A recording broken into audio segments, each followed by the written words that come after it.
Hey everybody, good morning. It's Sunday morning. Thanks for coming out here. This was sort of a short notice presentation. I sort of decided to do it Friday as I was doing the earlier presentation on the release of Orderflows Trader 7, and I thought it'd be a good idea once more people started using Orderflows Trader 7 to sort of give them a groundwork of what some of the new tools, how they can be used in various markets. So I'm not going to keep this very long today. I'm going to try and keep it short. I'm going to try to keep it under an hour. And I just want to put this out there up front. If you hear me coughing, I apologize. I'm coming down with I hope it's not COVID. There's a lot of COVID going around now in my kids' school and their soccer stuff, but hopefully it's not that. But if I cough, I just need, if I pause for a second and you don't hear any sound, it's because I'm drinking some water.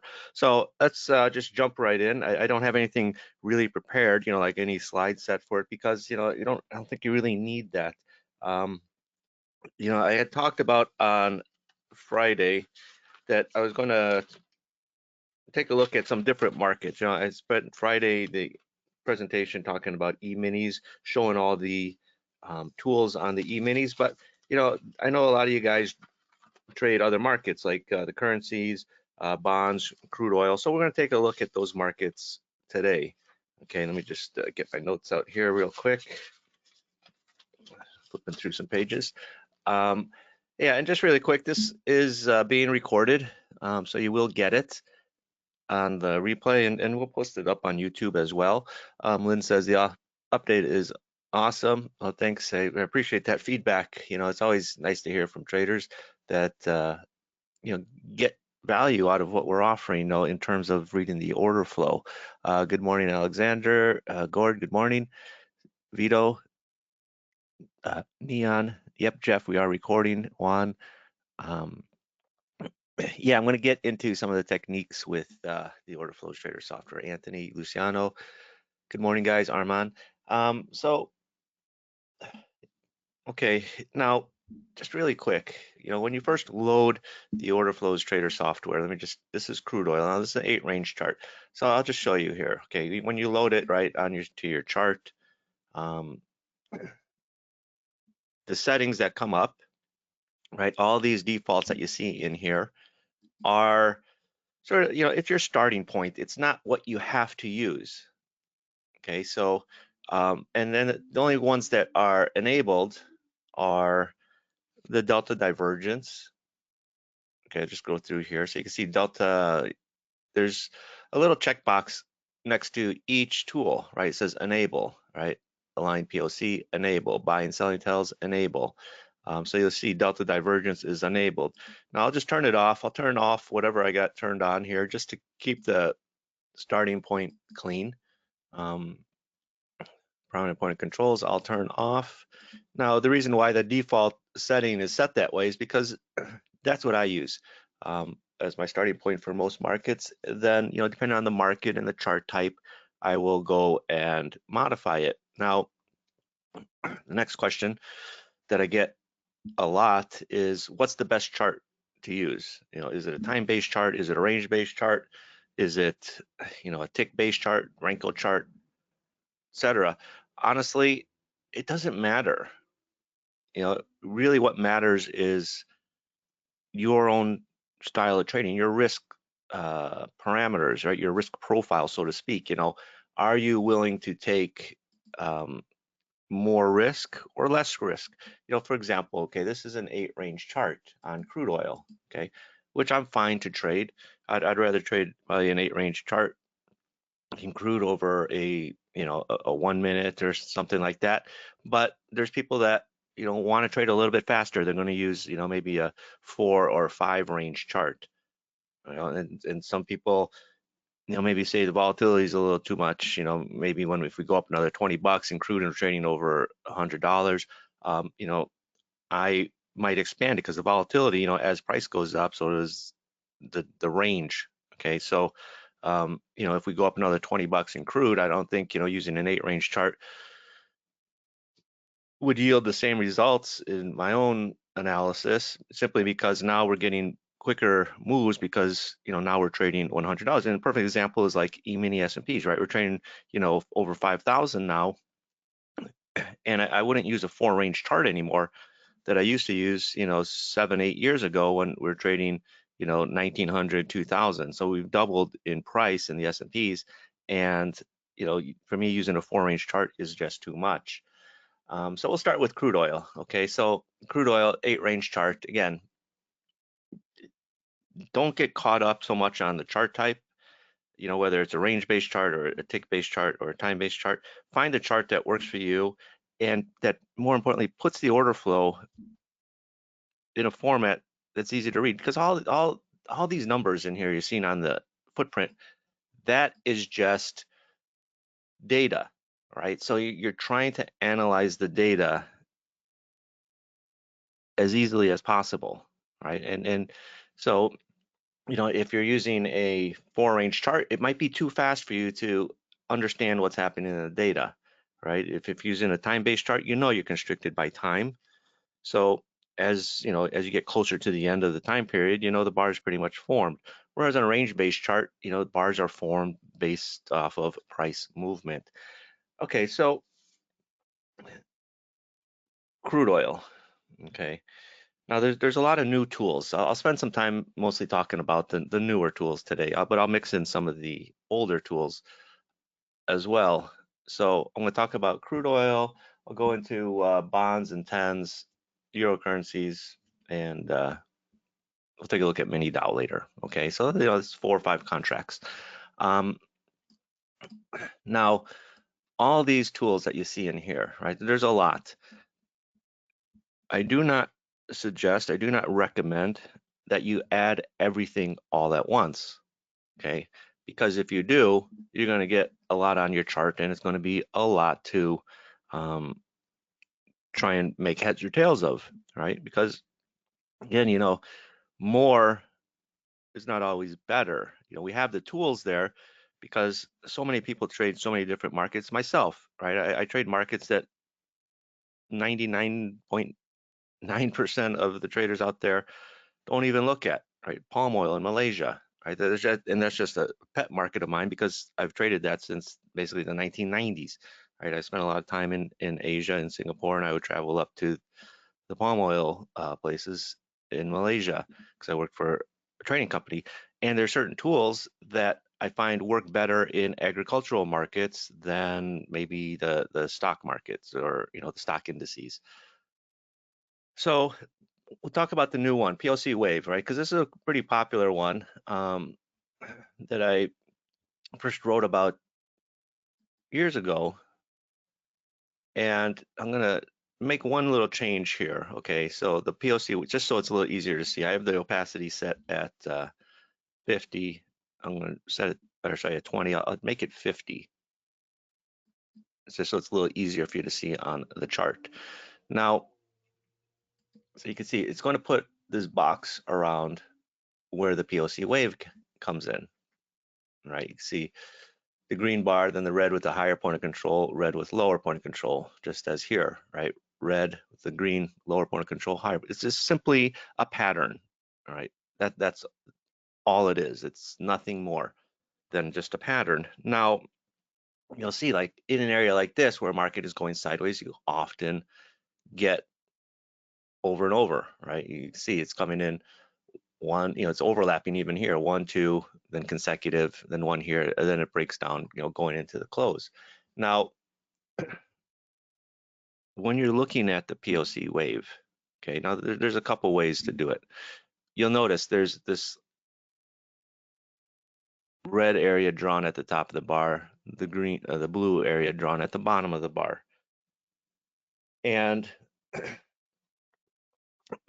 really what's that's signaling to you, right? That's an area where, if you're going to place a stop, that's where you would place your stop, right there at that area, just below that actually, because this is where the wave is taking place. Now, what some traders, myself, I've advocated in the past about is, let's go to the setting. Where are we here? POC wave, right? There's a swing filter. okay, right here, enable swing filter. And that's going to be linked to the global setting of swing period, okay? So when you do that, it's going to show the POC waves, right, that are coming in at swing highs or swing lows based off of a particular period that you've set, okay? So you're going to see, one here, one here, one here, one here, and even back here, right? It cleaned up a lot of that mess. Now, it is a global setting, okay? So if you're using some of the other tools on here, for example, delta breakout or delta divergence with the swing period, it's going to be linked to this swing period into the global settings. But if you really want to have sort of,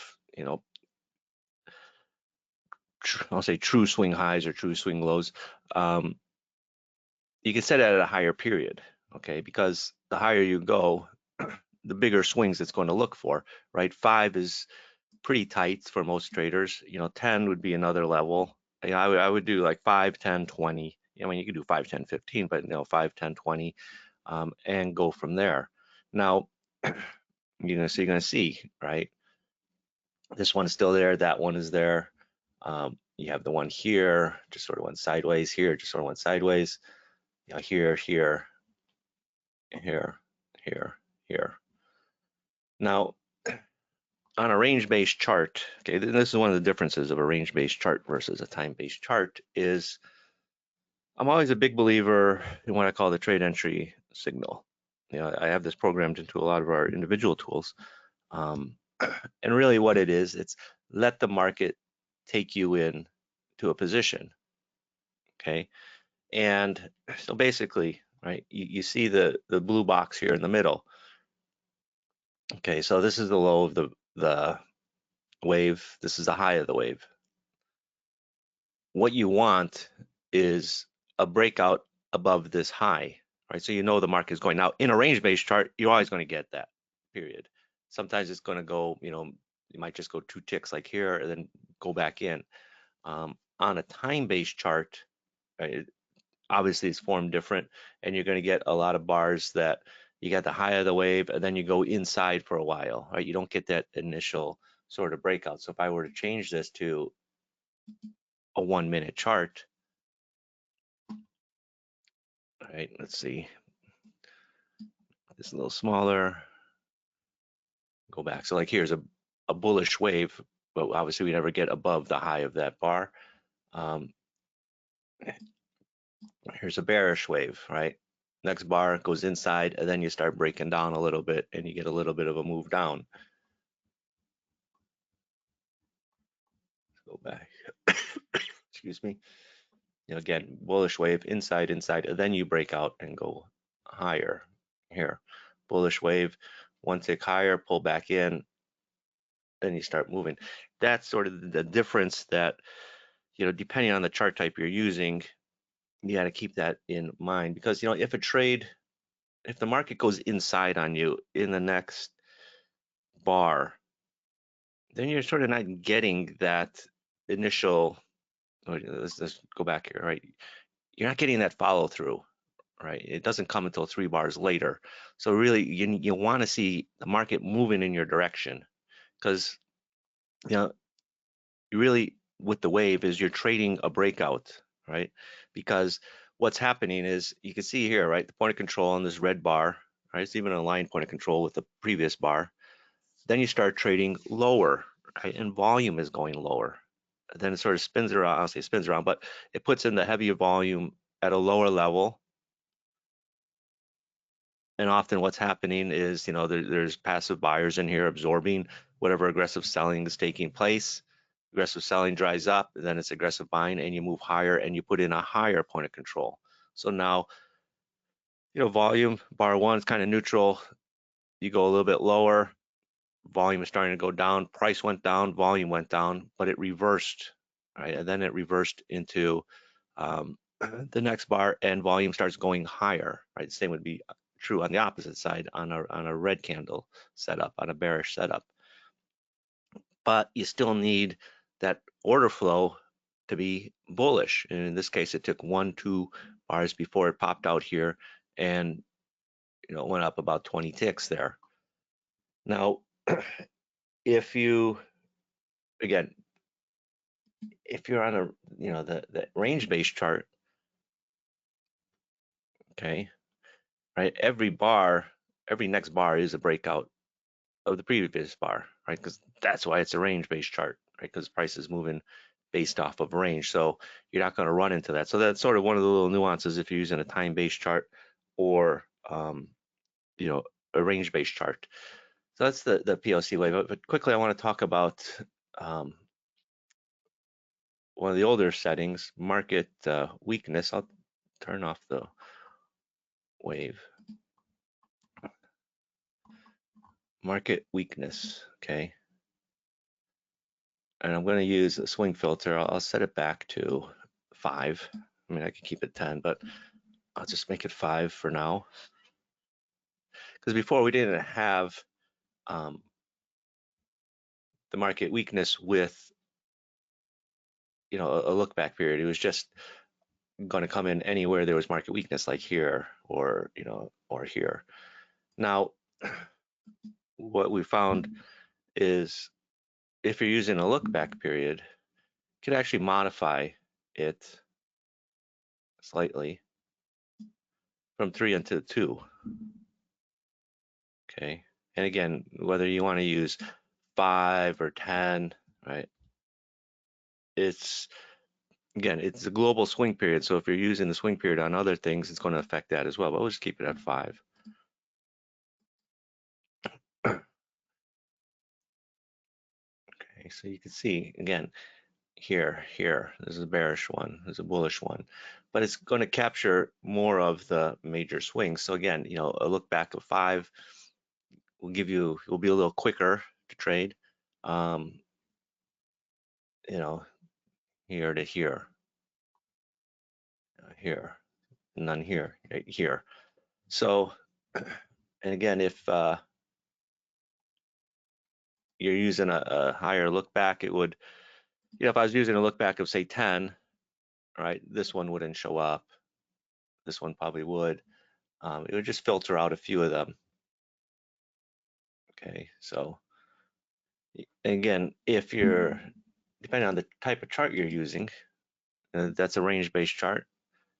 On a minute-based chart, there's one. Here it just went sideways.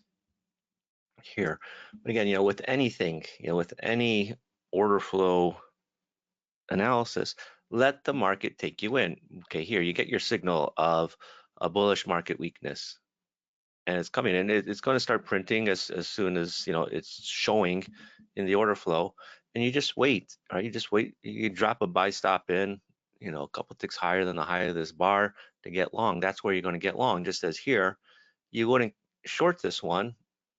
Are we going to say, well, that's a failed one? Well, yeah. I mean, it's set up in the order flow as potentially failing, right? You can see how the deltas are getting weaker, right? 80, 65, 84, 54, 12, okay, which generally should be a potential short. You even got like a bearish prominent point of control up here. You got some heavy volume, but the next bar doesn't go any lower. There was still more buying to come in at that time. That's why I say, all you'd have to do, right? You see this bar forming here, okay, and with a time-based chart, it's a little easier because you could add a bar timer, right? On here on indicators, NinjaTrader has a bar timer. You just scroll down here, bar timer, click on it, and it's going to appear down here on the bottom. Obviously, the market's closed, so you can see, but if the market was open, it would be printing, like it's just counting down how much time is left for that bar to form. So, if I'm down to 10 seconds and I see the market trading here, okay, I'll just drop in a sell stop right here. If we break down here, yeah, I'd want to be short. Just as this one, if I see the market, there's 10 seconds left in the bar, yeah, then I just drop in a buy stop, 1 or 2 ticks higher from where the current high is, and let the market take me in. Get in at 65 thereabouts, it goes all the way up to 85 before it finally breaks down. But again, that's like here, perfect example. It doesn't go any lower. Aggressive buying on this way up is slowing down, right? And because you got to think about what's happening in moves in the market, right? As the market is going up, you have a lot of aggressive buying, but eventually that aggressive buying starts slowing down. People start thinking, people that were long from earlier, they're getting long down here. They see it going up, and they see it starts going sideways. They start selling, right? They start taking profits. Not everyone's going to get long from here and get out up here. It doesn't work that way. Along the way, people are getting in and getting out of positions. So that's why sometimes you see that pause, right? You see this move going up, then it pauses, goes sideways, right? 1, 2, inside bar, then it continues, right? Because it could very easily continue, which it did, or go sideways, then break down, right? We don't know until what we see in the order flow with the other traders, what they are doing. Okay, so that's just something that you might want to consider, especially with now we have that swing filter, the swing period, right? 5 for market weakness. If you're using market weakness, try it with the swing filter and set the sequence length a little bit lower, and just really quick. A lot of the tools, you could test them with the exhaustion prints. Depending on what you use as if you use exhaustion prints, your volume limit, set to 9. But if you want to set it to a lower number, 3, you could do that. Looking for exhaustion at swing highs. I don't know if there was any here on any of these. Well, 3 is probably a little too tight. Let's take a look on the 8 range chart.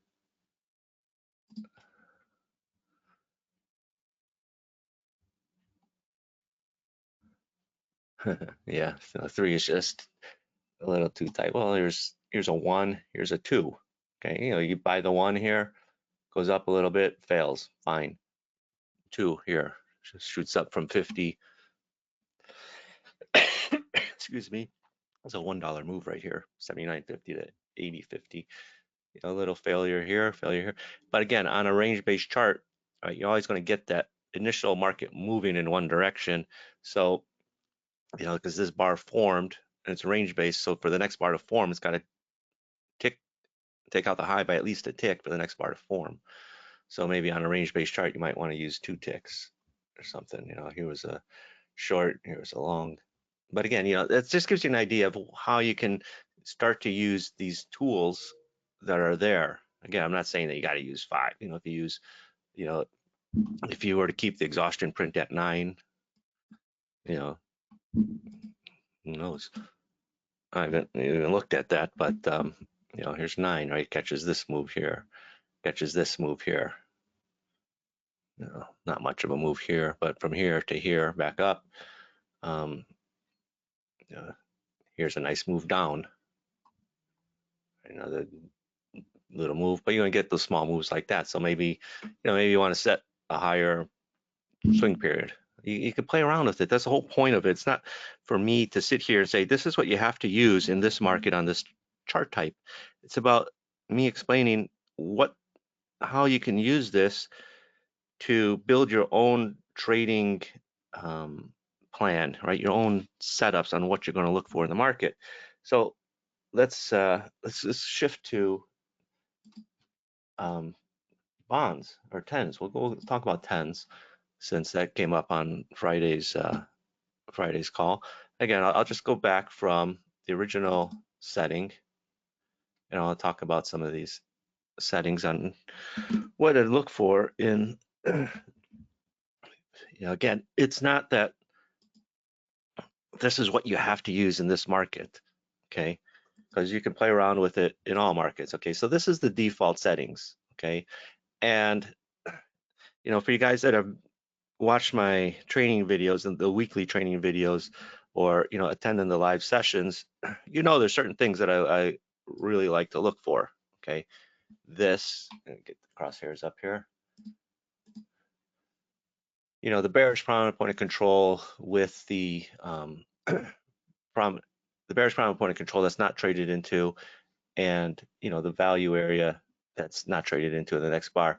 We got a divergence and a ratio as well. So let me just clear off some of this stuff here because I want to talk about some of the newer setting. I'm going to change this here, swing filter on the delta divergence. I'm going to take it off only at the high or the low. Again, it's going to be linked now to a period of 5. And just as not to confuse anyone with the prominent, I'll just disable the prominent point of controls really quick, and I'm going to disable the value areas.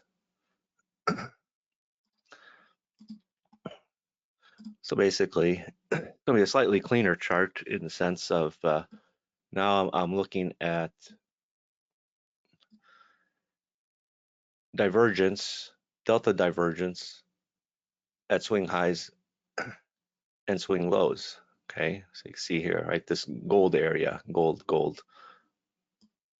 right, gold, gold, gold, gold, gold, gold. Now, one thing that I've always, people always ask me, what's your favorite trade setup? I don't have a favorite trade setup. I sort of have a group of setups that I like to use.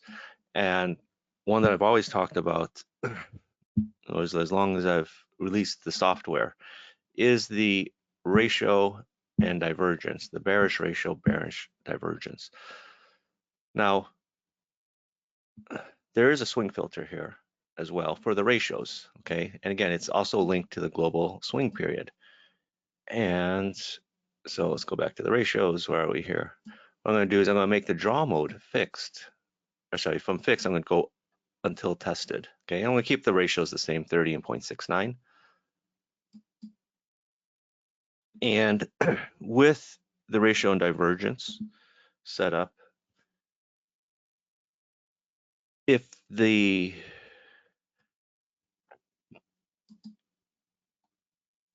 well, actually, what I should have done is it doesn't really matter, but let's go back here. I'll just keep it here because I just realized if you, let me just turn that off. I'll turn off the swing period. With the ratio and divergence, if you have the ratio coming a bar after the divergence, because historically, right, in the past, I'd only look at divergences at highs or lows, swing highs, swing lows. And what I found is it's just as effective if the divergence comes in at a swing high and swing low, and then the next bar has the ratio. Okay. One other thing, you'll see on the settings, right? Orderflow ratio zone size is set to 0. Okay, it's set to 0, so when it's fixed, right, it's just going to show on the bar. It's not going to show any colors. However, if you're going to make it until tested, right, you got to change that from 0 to 1. So if it was fixed, I'll show you. Okay, we have it set to 0 here, Orderflow ratio zone size. So you can see, right, it's just 112.5. If it was set to 1, that area where it's written up there would be red color or blue color if it was bullish. So right, I'll set it to 1 just to show you the difference. So if it was set to 1, right, you can see it's red. The bullish ones are going to be blue, blue, blue. Okay.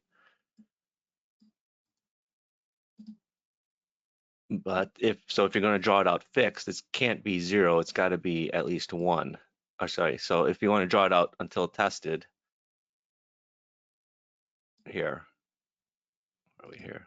It's got to be a value of more than 0. It's got to be like 1. It doesn't have to be anything else, as long as it's minimum of 1. Okay, so here, so it's going to be a little bit easier to see. So what I'd be looking for are these areas here.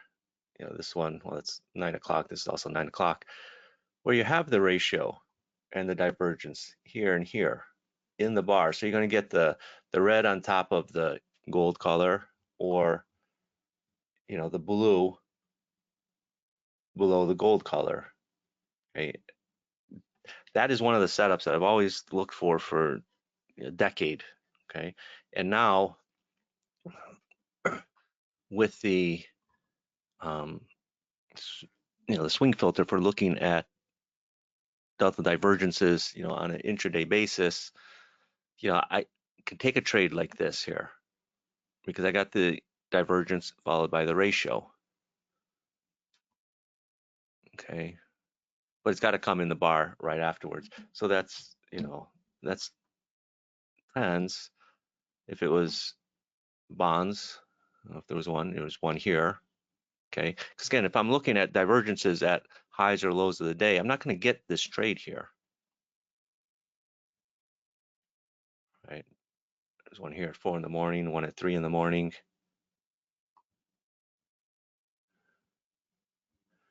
This one, well, that was the low of the day, but the ratio came in the bar afterwards.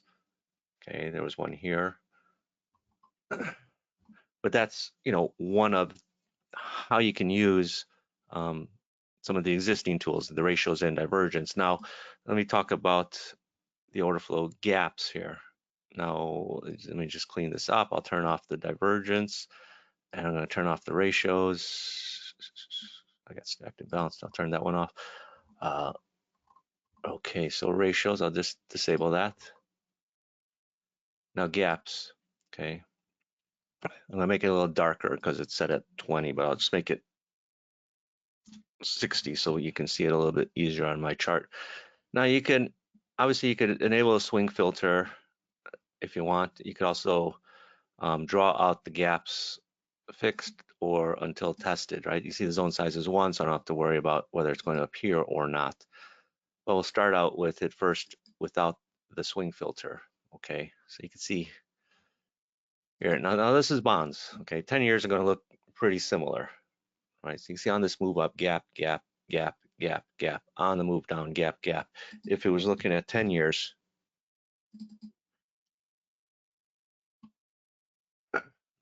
right? Kind of similar. Gap here, up, gap down, gap, gap, gap, gap, gap. You don't need to use a lot of the other tools, right? If you're looking at something like that, now you can, but obviously remember, the more you put on your chart, the messier it's going to get. So if I were to put on things like, delta divergence, exhaustion prints, I'm just choosing a few here. Even open point of controls. If I were just adding a few more things here, it might get a little confusing for you, right? Because your head's going to start to spin, thinking, oh, hey, this one's got a gap, but this gap's got a exhaustion print, or this one, even if I had prominent point of controls on here, it'd be lit up on this chart. Try and keep it as simple as possible for things that you want to look at. Okay. Again, it's not about adding everything all at once. Not about making it. Think of this as your buffet line. All the indicators. That's your buffet line. You're going to pick what you want. Maybe this one is crab legs to you, and this one is the Brussels sprouts that you don't like to use. So you don't have to use it. So keep the gaps there. Okay, so now another thing maybe you might want to use on the gaps is the swing filter. People might say, well, this is too many signals for me. I can't trade that. Okay, it depends on the type of trader you are, right? I know guys that trade tens. They're just looking for a signal that they know is reliable, and then they just plow right in because they know on 10 years they can move a lot of size, and they're just trying to grab a few ticks out of the 10 years. But if you want to sort of filter it down, throw in the swing filter, looking at swing highs and swing lows. What I got it set, I think I set it, yeah, so it's set at 5. I mean, look at that. If you only had one trade this day, a long from here to a short from up here, even if this was your only trade this day, this short, here, in the morning, 3 in the morning here to up here, Okay, you take this short, you get stopped out, fine. This short runs in your direction. This one just sort of goes sideways. This one runs. This one fails and goes down, but then turns around, goes back up. That's with the swing filter. Now, one thing to keep in mind, again, with a gap, right, an order flow gap, it's going to measure sort of this gap between the first bar and the second bar. So as the second bar is forming, the gap can appear, but it's not going to be confirmed until the bar closes, because obviously if this bar is still trading, things can change. It can turn around in the bar and close that gap. Then it would obviously no longer be there. Okay, so people always talk about confirmation. What is the confirmation? Well, the second bar, so you got the bar 1, bar 2. Second bar has to close. Once it closes, once that gap appears, it's not going to disappear. It's there. Okay, that's how it is, right? Just as this is bar 1, this is bar 2. Now, if we're trading down here, right, we know this is a range-based chart and we're trading down here at the bottom, then there's a high probability it's probably going to close. It's, it does happen once in a while where you do get like that big wick candle down, sort of like this, right? This bar opened up here, traded down as a red candle, then reversed and closed up. But on range-based charts, it mostly just runs. But even this next candle was green for a while because it's trading up here, then it turned around and went down. But for this gap to be confirmed, the second bar, because it's a gap between bar 1 and bar 2, it has to close for the gap to be confirmed. So just bear that in mind, because if you were, well, let's put, this is 10, so let's put a 5-minute chart really quick. Okay, so for example, right, if I'm looking at a 5-minute chart, now this is a 5-minute chart on 10s, right? We know 10s, minute-based charts obviously move much different than range-based charts. So like this gap at 4 minutes, 59 seconds is about to be confirmed, right? Then boom, at 5 minutes, it's confirmed. Okay, whereas on the range-based chart, it's confirmed once the new bar opens. Okay, so the bar has to close, right? Just as here on a 5-minute chart, 5 minutes after trade for this gap to be confirmed. But again, at 4 minutes and 50 seconds, you got a good feeling that it probably is going to be confirmed. If you're on a, just really quick, looking at a 1-minute chart, in 10s is going to be very difficult. You're not going to see anything, but it's going to be hard to analyze the order flow sometimes just because it just trades like this, 1 or 2 price levels. But if this was, say, like a Eurocurrency, okay, I'm going to talk about Eurocurrency next. Okay, so like here's a gap that was formed, right? Again, this is on a 1-minute chart. So once this bar closes, this gap is confirmed, right? Then the next bar goes inside, then you sort of break out a little bit, just as here. But again, if you're using any of these order flow tools, let the market take you in, because if you get a signal, right, some sort of bearish signal, you want to start breaking down. You don't want to go inside, right, like you're doing here, right?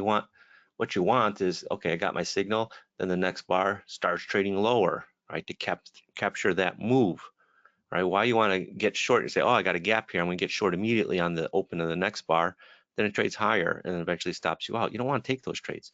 You want to take the trades that are where the market is moving in your direction, okay? If, this was an 8-range chart, I'm going to talk about crude next, talk about currencies next, right? You can see here, okay, again, that's at 9 o'clock or just before 9 here, but 5 minutes after the market moving information came out on Friday, right? Here you got a nice move here, nice move down here. Again, range-based chart. So you got the 2 red bars, and then this next bar just goes lower by 2 ticks, trades back up before it comes back down. This is what happens on range-based charts. You're always going to get the break down or break up in the next bar by at least one tick.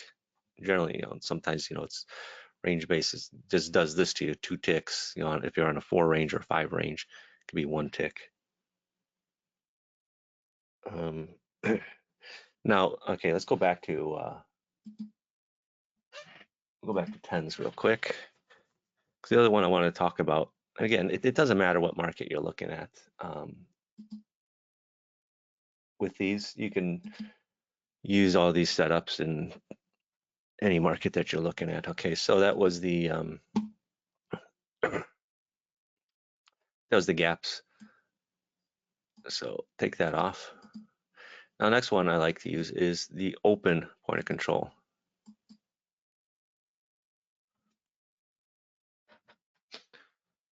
And this one, okay, so you'll see these point of controls are colored. If it's bullish, it's dark blue. If it's bearish, it's this kind of this purple color. And it's kind of dark. Okay, it's dark for a point. The point being, if you're using, so here, right, magenta, set at 50, because if you're using the prominent point of controls, we also use magenta, but the opacity is set at 20. Okay, now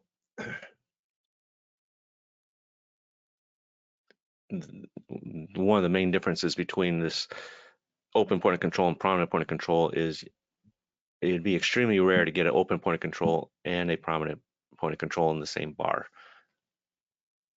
But anyway, basically all it's looking at open point of control is volume migrating higher as price is going higher. Okay, so there's a look back. This one has its own individual look back setting. Just go here, take a look here, right? So it's not linked to the global setting up here, right? It's down here. It's in look back bars, it's called. So what it's doing is looking over the past bars, making sure the point of control is higher. That's it. It's not some secret algo, right? Because what's happening is oftentimes this market is going sideways. Here you see these 1, 2, 3 bars. Now it's starting to break out. Okay, is volume following it higher or not? Period. That's what you want to see. And how can we use the order flow for that? Is simple. Use the point of control. That's the price level in the bar with the most volume. So if we know that price level, if we know that point of control is migrating higher, then we got a fairly good idea that price is going higher, volume is going higher. And if we know volume is going higher together with price, we know it's generally going to be a healthy move, right, to the upside. Just as if volume is going down and price is going down. People say, wow, does it really have to do that? Well, it should, right? And you can see how as the market's moving higher, the volume is also moving higher. I mean, it's a simple thing, honestly. It's, I mean, in the old days, right, people used to look at volume this way. I'll show you.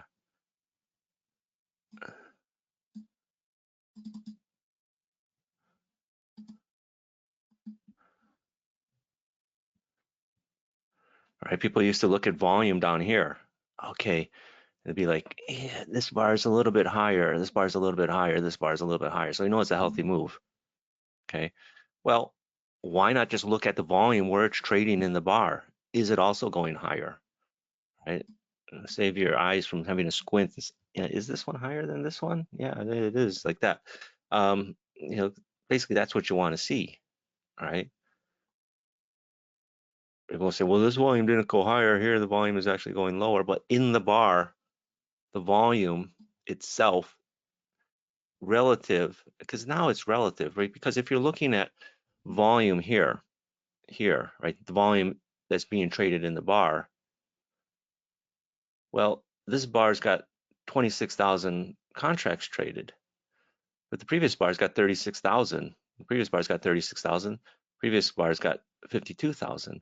But within that bar, the volume itself, the heaviest volume in that bar, even though it traded 26,000, which is 10,000 less than the previous bar, is still moving higher. So overall, that volume is moving higher than the previous bar's highs. Okay. Now, I've always been a sort of a fan of, well, like what I call the abandoned or the not traded back into. I don't like to use the word virgin because it's got, people, well, it's talking about sex or something, but virgin in the sense that it hasn't been traded back into, right? Or that's why I use the term abandoned. And when I see a point of control, an open point of control that's not traded back into in the next bar, to me, that's usually a pretty high percentage trade. You can see here, here, here, or here, here. There's one here, one here, one here. And, if you're looking at any other market, right, you still look for the same thing. Now, this is a 4-range chart, so it's going to move a little bit faster, but, there was a bearish one, but you got a bullish one here. If you're trading a 4-range chart, this is Eurocurrency, obviously it's going to move faster. I don't really recommend people to use a 4-range chart unless they're convinced that they can get in and out of a position quickly, as opposed to, I want to give it another bar or two to trade. Or if you're on a, even if you're on a time-based chart, right? The abandoned one here, here, here, here, here, on this way up. Well, here we went lower, but here, right, on this move down, again, it's got to be trading below it, right? If it's red, it should be trading below. If it's blue, you want to be trading above it. Okay, don't be like, oh, I got a blue abandoned prominent point of, open point of control, but we're trading below it. I'm still going to get long, right? No, you should be trading above it. If it's abandoned and it's blue, it should be trading above, not below.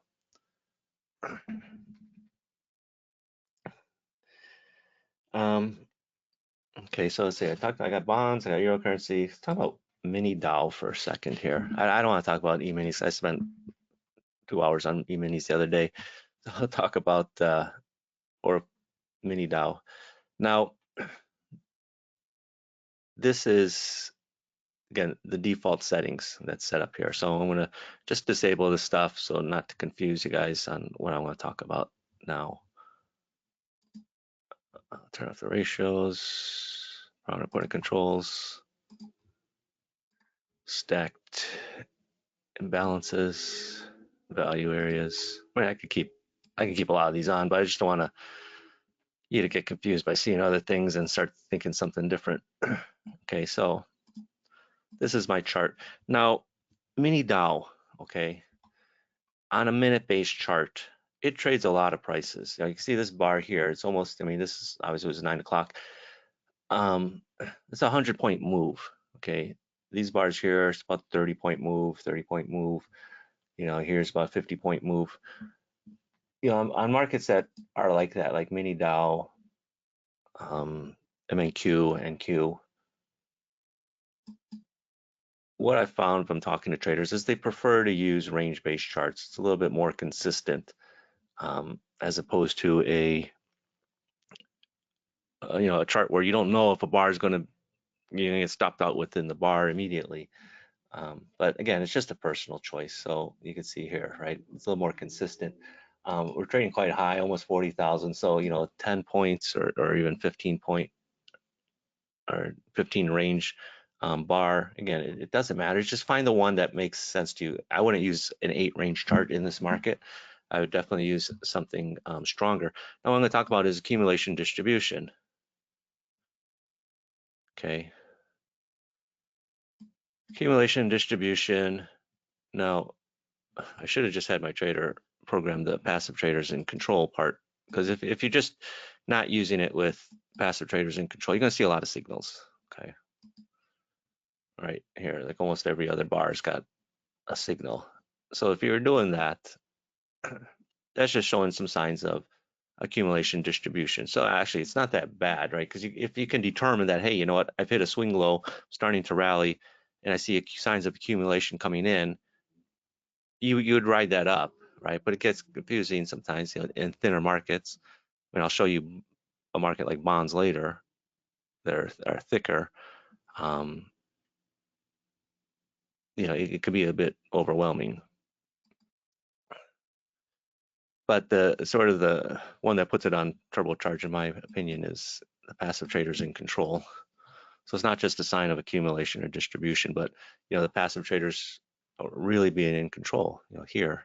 So it's taken out some of the poor signals. You could ride it from here up to here, here up to here. Then sideways activity, catch the major trends. Now, another thing that you can do, right, is add on the swing filter.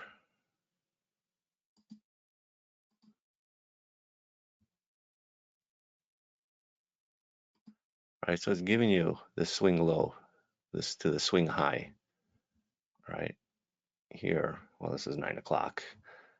A move like this, here to here. I don't know if there's any signals here. This is the night before, but you should get the idea, right? Of again, this is in Mini-Dow. Okay, you see here, nice little move here. So it's going to be on the bar itself. So just as soon as the next bar starts, as soon as this bar closes, the next bar opens and starts trading above, that's your sign to get long, from, I don't know, 10 all the way up to 50, 60. It's a 50-point move there.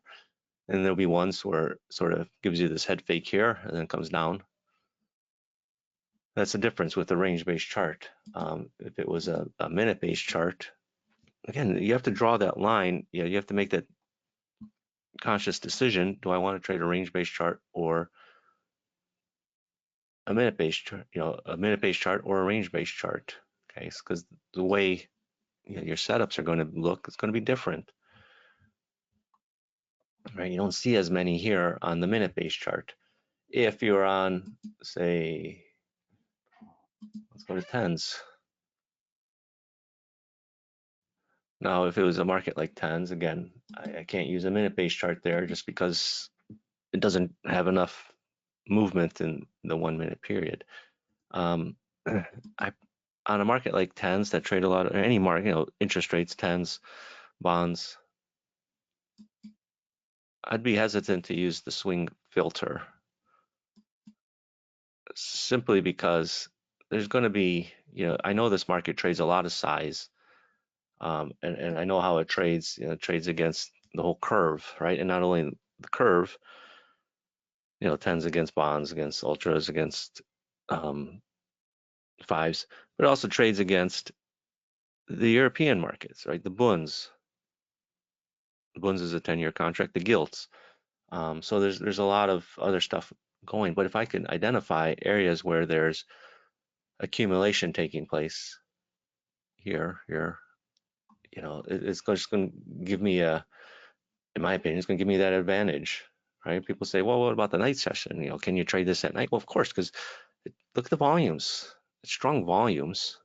European session, there's a lot of arbitrage that goes on, right? There's a lot of these old, I'll say,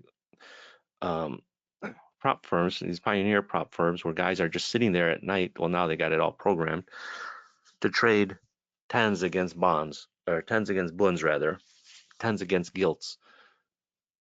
So to see accumulation taking place, distribution taking place during the European hours is normal, right? Here.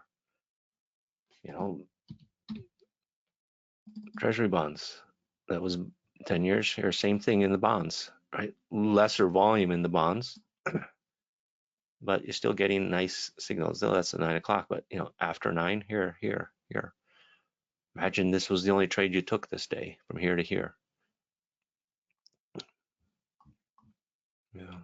Evening session here, evening session, but European hours rather. Here, right? Day session on Thursday. Okay, this one, one tick up. This one just went sideways. So Anyway, guys, I've gone for about an hour here. I'm going to take a look at some questions. I don't want to go on forever. Sunday morning, but there are a lot of questions here I do want to get to really quick.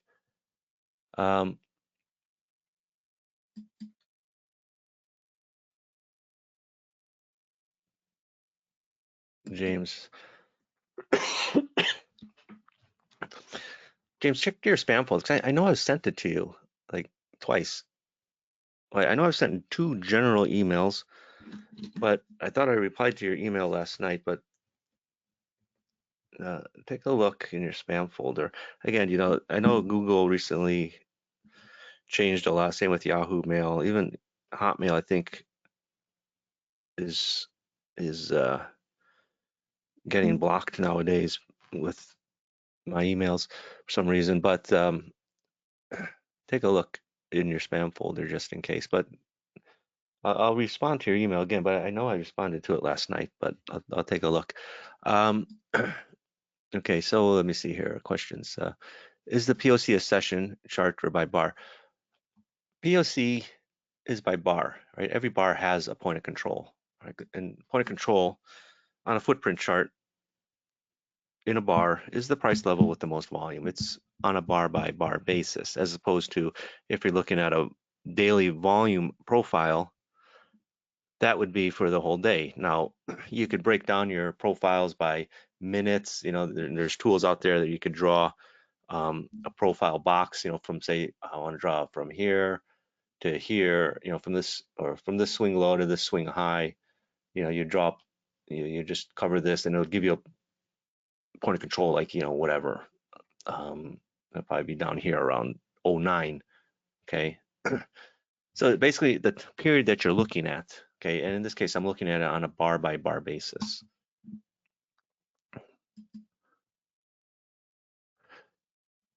Yeah, it's looking at, yes, about the PLC swing. It's not PLC swing, it's PLC wave, but yeah, it's looking on a 3-bar basis. Swing filter, the larger number is stronger, Simon asks. Well, I don't say it's stronger in a sense, right? It's really, what it's doing is it's looking over a wider period. So if your swing period is 5, it's just looking over a shorter period. If you set it at 25, it's going to look over a longer period. So, for example, if I say this market is trading, where am I here? Okay, well, let's go back to the end here. Okay, so this is where the market closed on Friday.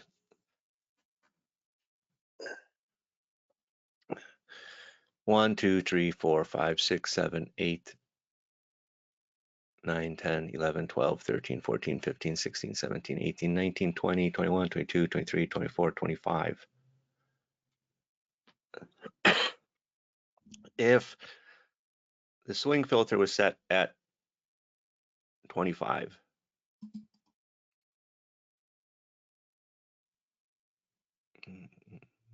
where's this vertical line F7? I don't use vertical lines that much. So if I wanted to know what the swing high and swing low of this time period is from this blue line to the right, to the end of the chart, well, the swing low is going to be here, swing high is going to be here for this period. So the higher you set it, right, the more data you're looking at, that's going to be your swing low, that's going to be your swing high. If you set it shorter to, like here, right, last 10 bars, I don't know what this is, that's about 10, this would be your swing low, right? Because you're not looking at the swing low anymore. This is not going to be your swing high, this will be your swing high. But if you were looking at a period from, here to here, between these 2 bars, this would be your swing low, this would be your swing high, okay? So does it make it stronger? Well, in a sense, it's looking over a wider period, but your swing high and swing low is going to be different.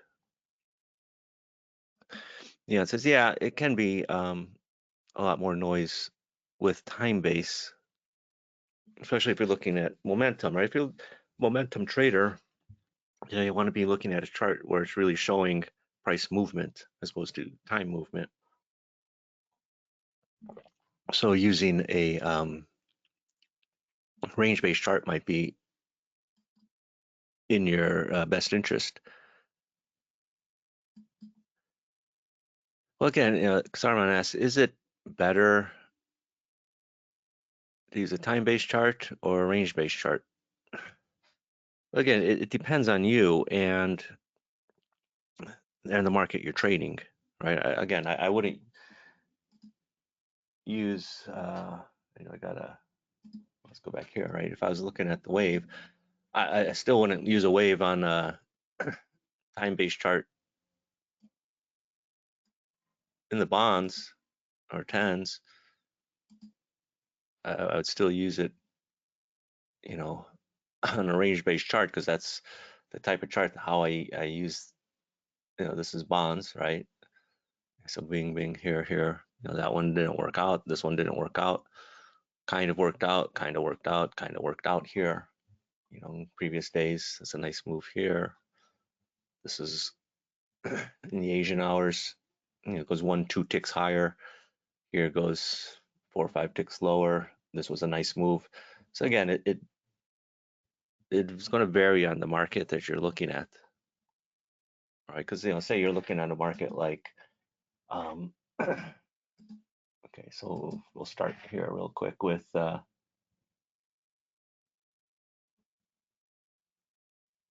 we'll use meal for example. Start on a range-based chart. Okay, so you can see here, right? You get a lot of this back and forth, right? Bullish, bearish, bullish, bearish, bullish. No, sorry, bullish, bearish, bullish, bullish, bearish, bullish. Then the run starts. Okay, that's chop. Now, of course, obviously, if you're going to use a big swing filter, 10 or something, it would just show this one. Take out this one. Some of these. If you're on a minute-based chart,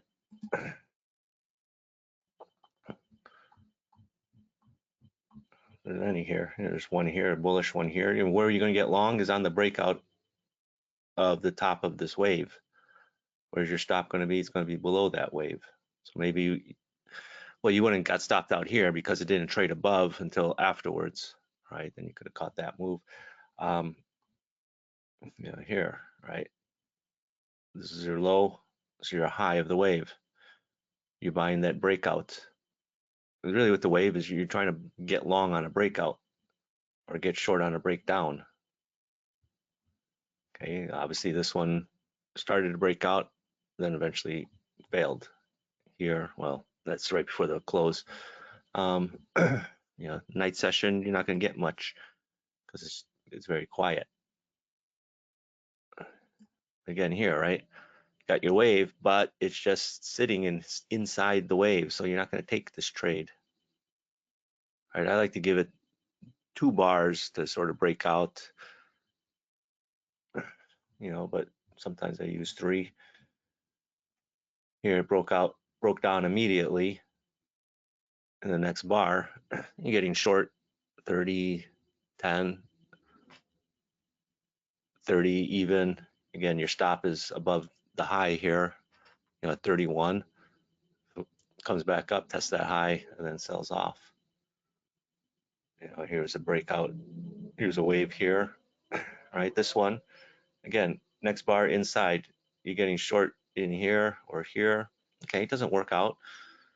Then you got a bullish one, right? Then you close it, you're getting long, right, to catch this move. People say, this is why I laugh at people say, who trades meal? Well, this move from 326 to 329, it's a $300 move right there. So, is time-based better? It can be, but again, it depends on you. Let's go burn through some more questions here.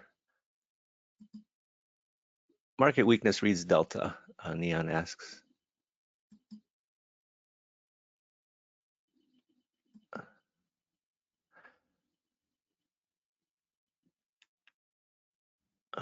I'm just going to I'm just reading these questions here. Neon asks again, basically buy, sell, limit market orders.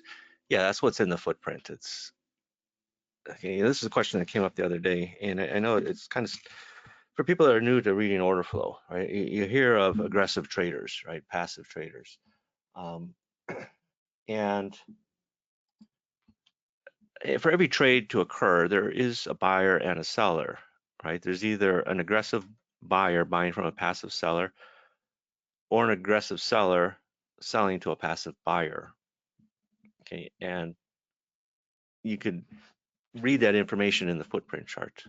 Okay, so like even if there's, like here's a selling a balance of 204, right? It's on the bid side. There was a passive buyers there that took all the aggressive selling that was taking place. They took 204 contracts before the passive buyers gave up. Aggressive sellers still sold it lower, 57 contracts, 13, 48, 24 before the aggressive selling got overrun by the aggressive buying to move the prices back up. Okay. One also asking for the link. Okay. Well, Peter asks, what's indicator gives the best results for S&P, for example, to start with? Well, go to the default settings that you have. Look for, oh, this one I've got accumulation distribution. The easiest one I recommend to people, it's easiest to see, is the abandoned value areas like this, this, this, this, or sorry, this one, this one, this one, right? Because I know the market is moving away from value. To me, that's the easiest trades to take. Do I ask for the link? Gord asks, so are you saying you look for the bar following the delta divergence with the ratio? Well, I'm looking for both. It could either appear in the same bar, both delta divergence and the ratio. Okay, that's sort of setup one, but setup 1A is the divergence, then in the next bar it has the ratio, not the other way around, not the ratio and then the divergence. You're not going to get that. It's going to be the divergence, and then in the next bar has the bullish or bearish ratio. So you're either going to have bullish or bearish divergence followed by bullish ratio. Okay, so if you have bullish, let's just go back here. Let me just clean up this chart here. So I'll turn off that. And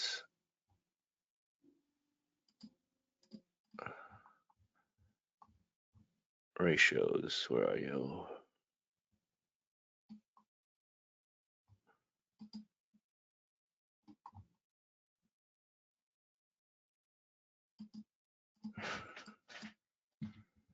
And I'll turn off the wave.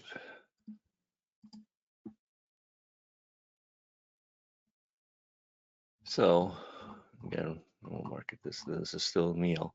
I'm just looking for an example here, right? You have your divergence with your bullish ratio. So you have the gold in here, but even if this wasn't a bullish ratio, the bullish ratio came in the next bar, 48. You have your divergence and then the bullish ratio. Not where you have the bullish divergence and then the bearish ratio, not that. That's why I wanted to make that clear. You know, let's just go back to the day session. There's a little more activity. So again, bearish, well, 7:45 is when it closes. Then it reopens at 8:30. So you're not going to really take a trade here at 7:39 going in 4 minutes. But like this, bullish, sorry, bearish ratio, bearish divergence. Let me just, here, see if there's another example in here. It'd be like this, bullish divergence, bullish ratio. In this case, it just went sideways. Hope that clears that up, Gord. Do you look at a higher time frame for confirmation continuation? No, I look at the chart that I'm looking at.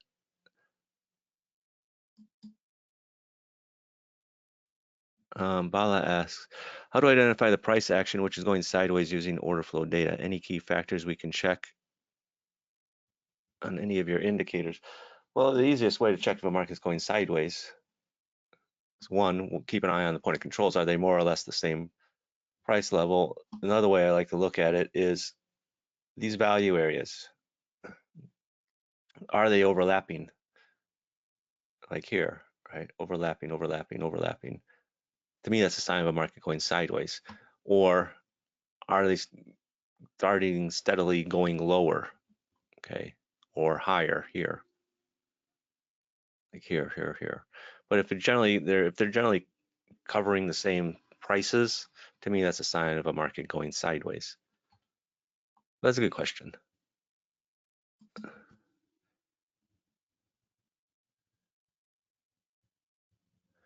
Yermis also asks, really, guys, so a lot of you just I'm going to send out the links again for the upgrade version for users, but please check your spam folders.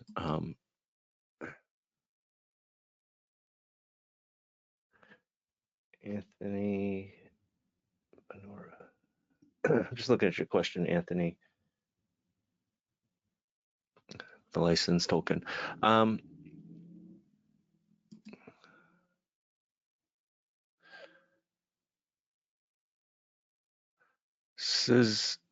Simon asks about the strategy analyzer and the Orderflows Trader software. You know, I don't use the strategy analyzer, but I'll, because that question came up the other day. I'm going to ask my programmer about that. He'd know better than me. So I think he's more, again, I'm a neophyte when it comes to programming stuff. I'm a bit old school, even in trading. I'm a point and click guy. But for me, the most automation I use is markers. Neon asks, how long until the actual signal generates when a signal is shown? Well, when the bar is open, if the order flow is there, so for example, right, like this bar here, okay, market's closed, obviously. When the point of control is right here, obviously if this market is open and it's still trading, the point of control can move. Once the bar closes, all, whatever signal, whatever is there, it's set, it's not going to change. Vito asks, are you teaching all this in your course of courses? No, this is just a special training. This is outside of that stuff. I mean, I teach a lot of order flow stuff in the courses, but this is just sort of, I want to talk about how these new tools can help you, because some of these tools, like OpenPOC, I talk about in the courses. We just haven't had them in the software. You just have to look at the chart yourself, and now you have it on the chart being plotted for you, so you don't have to determine, is this an OpenPOC or is this a wave? Does the Orderflow Trader is ready to use without the external data supplier Kinetic and an NT8 demo? Well, you need a data feed, Alexander asks. You definitely need a data feed. It's not going to work without data, right? And you need a real-time, if you're trading, obviously you need a real-time data feed. The most efficient, effective way to get a real-time data feed at a low cost is open an account with NinjaTrader. Tell them you're going to trade micros, right? You can open accounts for 250 bucks, because if you pay for a real-time data feed from someone like Kinetic, just the CME data alone is going to cost you 125 bucks. If you have an account and it's funded, like a real account, at a broker like NinjaTrader brokerage, they will get you the data at a reduced price. It's and it's a data feed that you can trade off of. Kinetic's data feed, you can't trade off of that because it doesn't go anywhere. It's one way, where you need a two-way connection to the exchange if you're going to trade. But like I've got level 1, level 2 data. You don't need level 2 for a footprint. On CME, CBOT, NYMEX, COMEX, and Eurex, I pay like $66 a month for real-time level 1, level 2. If it was level 1, I'd be paying, maybe $50 a month. But if you're going to get data from an outside data vendor, real-time data feed, you're going to pay for CME, then you're going to pay for CBOT, you're going to pay for NYMEX, you're going to pay for COMEX, and whatever other exchanges you want to look at. And it's going to add up really fast. You're going to be talking hundreds of dollars. So the most effective way is just open an account and it'll just get debited from your account.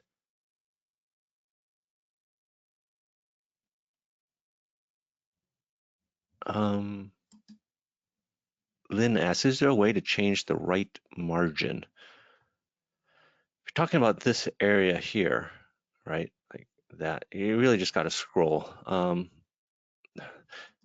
thought there used to be a way. I forgot how to get it. I'd have to look it up. But even that, I've noticed sometimes on some of these things, like with Ninja, sometimes these things just auto default.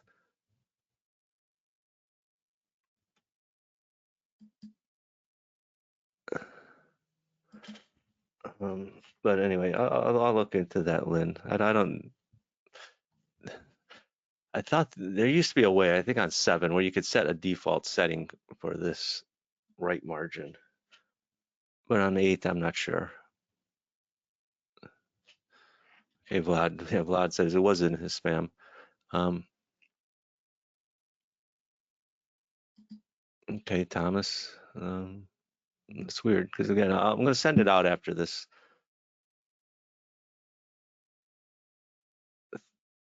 presentation. Gord asks, have you ever found a good indicator for a higher time frame? Set up the lower entries.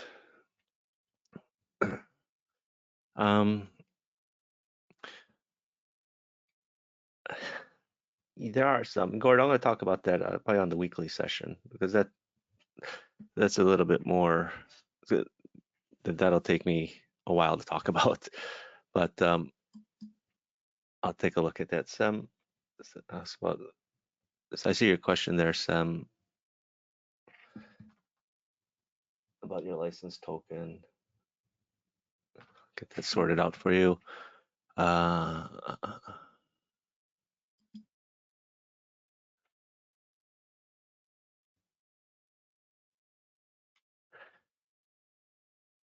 Yeah, actually, the Luis says about Richard first says, oh, the website is a secure website, so I mean it's got the authentication, all that, but the software is safe.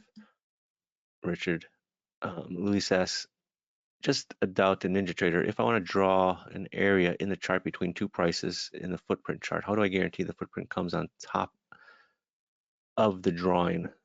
I'm not being able to do it within the area. The footprint goes to the back. So you want to draw an area on the chart between 2 prices in the footprint chart. Luis, I'm not sure I'm understanding your question. I kind of understand your question, but our footprint chart is actually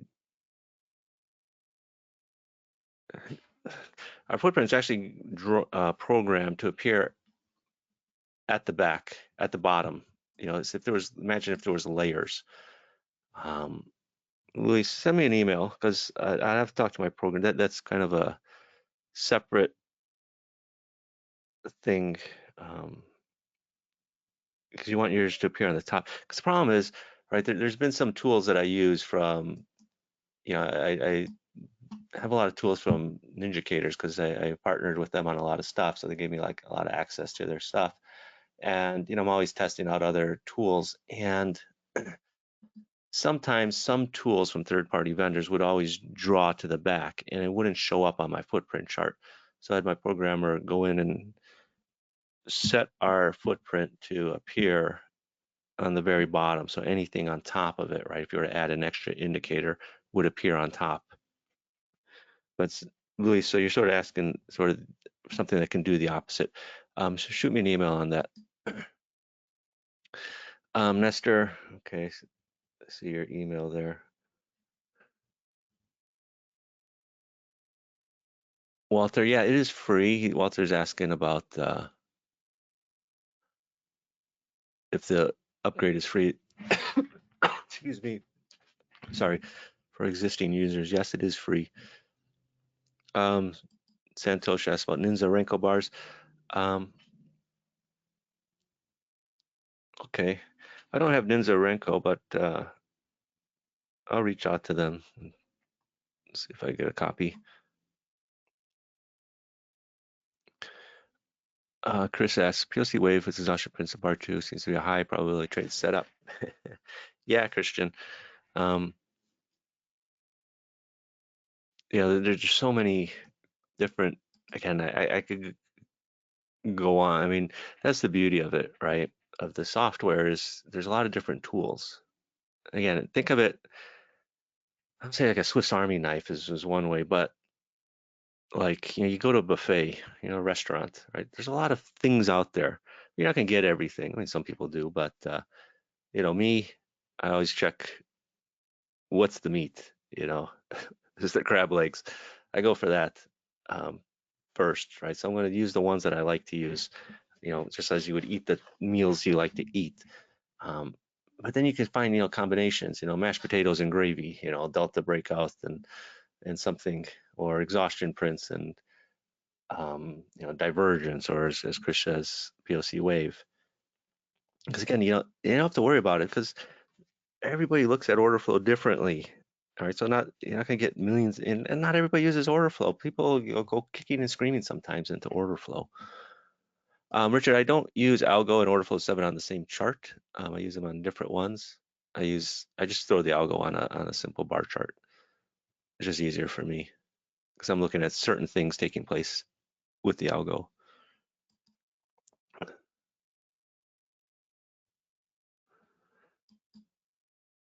The blue, Daniel asks,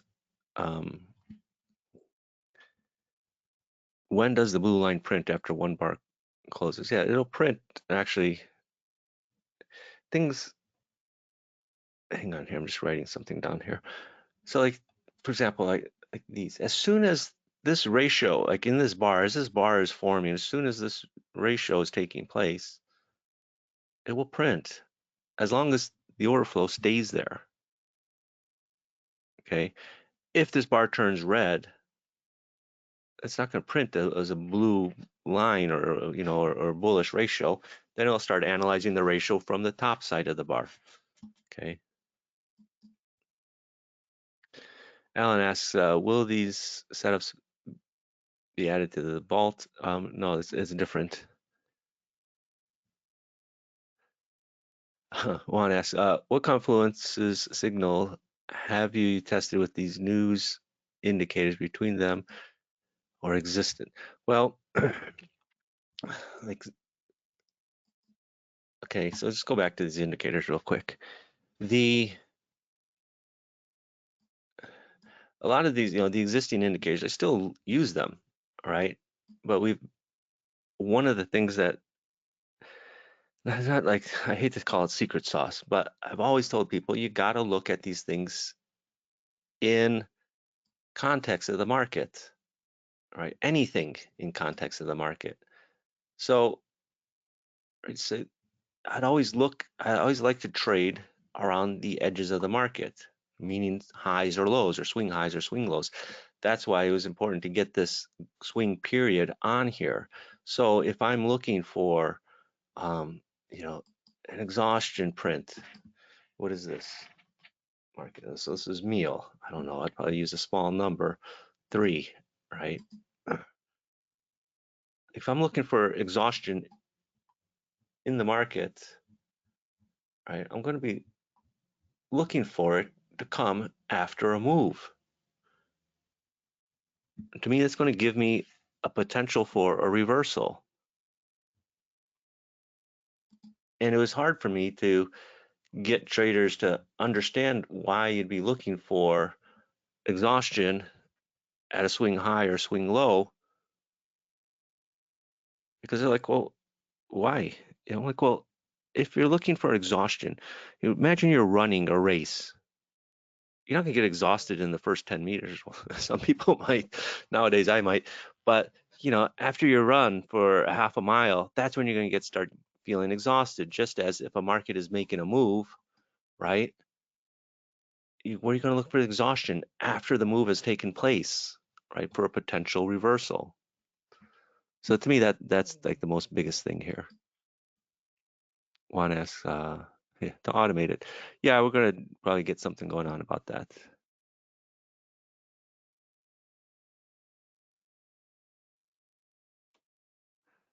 Francis asks, okay, Francis, I'll check for your email. But I didn't see it either. Yeah, the session is recorded, Peter.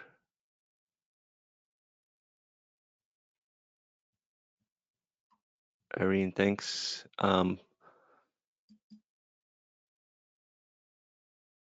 Steve asked for NQ. Okay, I've got some time here.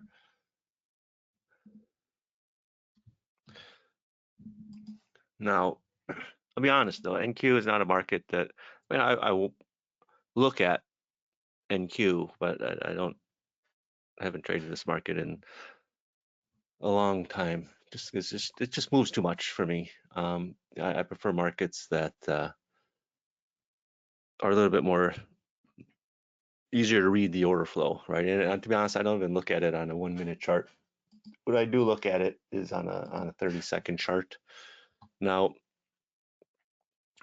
with this market, people always ask, what are you going to look for? Well, you can start with, a lot of the same things. You can see these are the divergences here that are set up. Now this is, and you can see the exhaustion print here.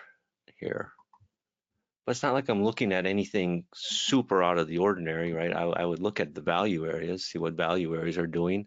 Are they being abandoned? So I keep them until tested. But I just sort of, and to be honest, in a market like NQ, prominent point controls don't play that big a role, just because the bars are kind of wide. But I'd be looking for these abandoned value areas like this. Again, people always ask, what's the best setup? Well, the easiest setup to see is very visual, is the abandoned value area, an area that's not traded into in the next bar, just as this one, this one, this one, right here, here, here, here, here, here, here.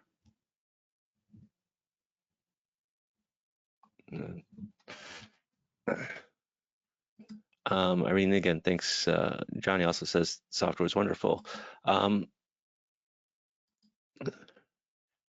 Sakani asks, in your experience, do you have noticed any setups with indicators that tend to work well when looking to trade gold?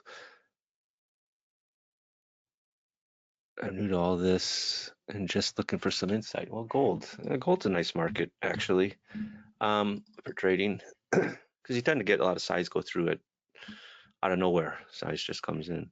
But this is, let's go back to a minute-based chart. Start there. Minute-based chart is always a good starting point. Simple thing, right? The value areas. Then you can start adding, here's a divergence with, an exhaustion print. Again, same one that I had on the previous charts, right? I don't need to start adding on, real different stuff unless I want to. Okay, so let's take off. But value areas is a great tool. I think more traders should use it. We'll take off the exhaustion print. We'll take off delta. We'll use the accumulation distribution. I'll just leave it as swing filter off and passive traders in control. See how that turns out. All right, you see accumulation. All right, as this market just keeps running up on Friday, right? Some distribution, okay. People say, well, we got such a small move. But yeah, we just ran up, 20 bucks. Maybe there's some profit taking, more accumulation. That's on a 1 minute. Gord was asking about, longer time frames. I'll be honest, for me, a longer time frame on order flow is 5 minutes, if you'd consider that long. But same things you're gonna look for: accumulation, accumulation, accumulation. The value area, right? That's not traded into. I mean, look at this. If you're trading a 5-minute chart during the day session, value area that's not traded into, you drop from 60 down to almost 50. Then on the way back up, again from 60 or 70, right, all the way up to 80s, 90s. Okay, and you can see the accumulation on the way up here, these dark blue lines that are not traded. I mean, almost every bar here on the way up's got accumulation taking place. Accumulation on moves up, distribution on the moves down. So as you get higher, right, then you might start seeing some signs of distribution here, right, going into the close. I mean, it's normal this, after you have a big run up to start seeing distribution come in, right, especially going into the close. It's 1 o'clock here, right, and this market just more or less goes sideways a little bit lower into the close. Emmanuel asks, will this video be available? Yep, it will be.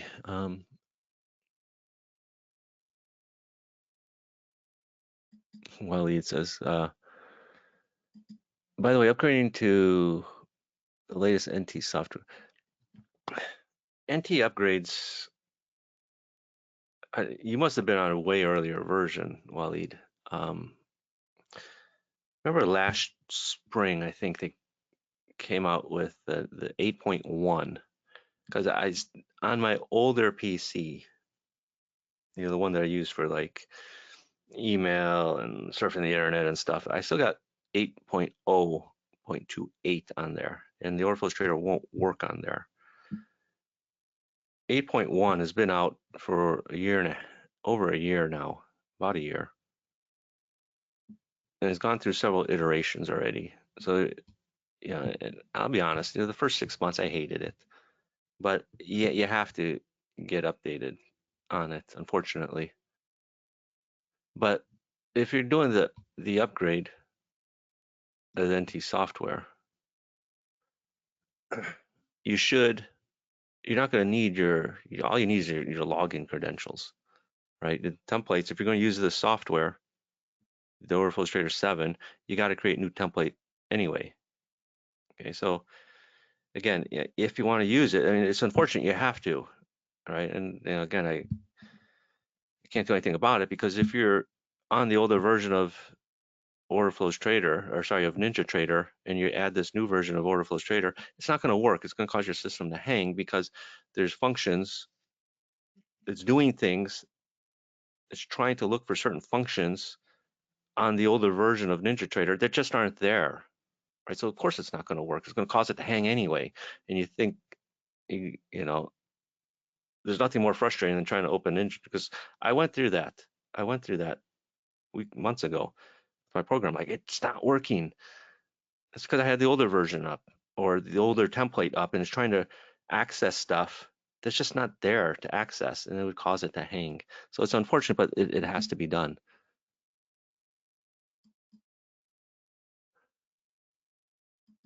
Luciana says, yeah, NinjaTrader data is $12 a month for level 1. All right, everyone, I'm going to, I'll end it there. So again, thanks for coming out. It's Sunday morning.